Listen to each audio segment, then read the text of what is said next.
Hello everyone and welcome to Scott Dunger's English. I'm Scott Dunger and today is the 5th edition of British Traditions, where I will introduce you to a tradition that we have had here in Britain for many years. Well, actually in some cases many centuries. Actually, to get me in the mood and hopefully get you in the mood for today's tradition, I'm going to just place this on the top of my head. Yes, now I really feel that I'm in the tradition.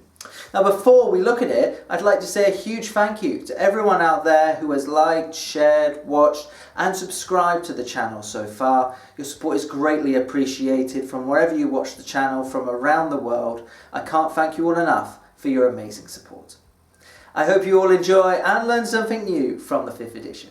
Let's begin with our tradition, which is pantomime or panto, and it started all the way back in the late 1600s. However, this is not exactly the entire truth of the matter, because although it started back in the late 1600s, it was not called pantomime because it does not originate here in Britain. It originated on the streets of Italy and was brought from Italy to Britain by a man called John Rich in the 18th century.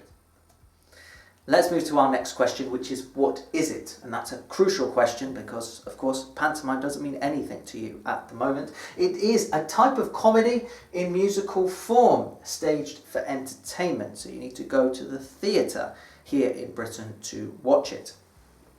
It is primarily for children's entertainment, based on children's fairy stories like Cinderella. But there are other stories as well that are performed in pantomimes such as Snow White, Dick Whittington and many others.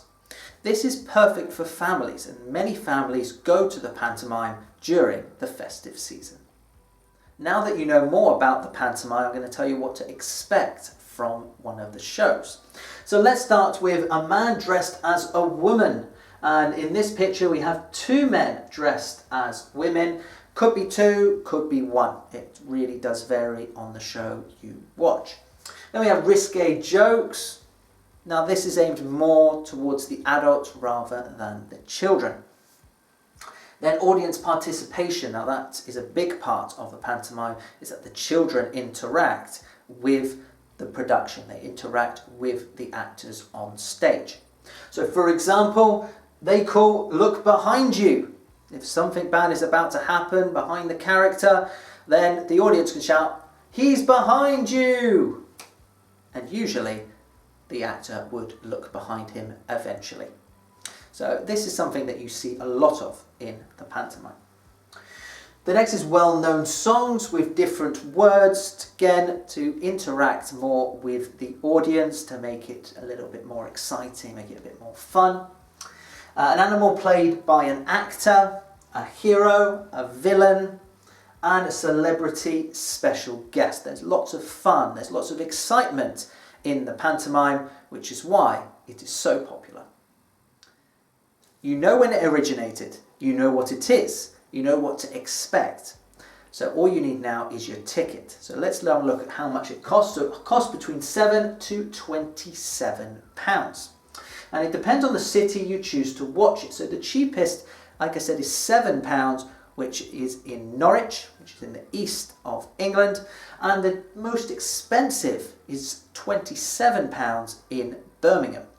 Here in Bournemouth, you're probably looking at about the, I'd say, average price, which is around £15, £16. But like I said, it depends exactly where you want to watch it and what production it is. Our last question, as usual, is do I recommend it? And I do recommend it, even though many of my students out there are adults. You might think that this doesn't quite appeal to you, but it actually is really good fun. The crowd participation is fun, the costumes can be a bit crazy, but I absolutely love the fact that it is unique.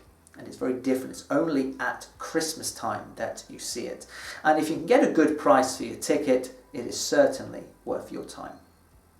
I hope everyone has enjoyed and learnt something new from the 5th edition of British Traditions, and it has inspired you to go out and watch a pantomime show sometime in the future. Might not be right now, might be next year, but like I said, give it a try. See what you think. If you've already seen a pantomime show, write in the comments section below. I would love to hear from you. I'd love to hear what production you saw, how you felt after you watched it. Now, before I go, I have an announcement to make. Just bear with me a second, I've got an announcement to make. I don't have much time left because I'm in the pantomime show here in Bournemouth and I really do need to get ready. So I'm so sorry, but I have to say goodbye to you all now.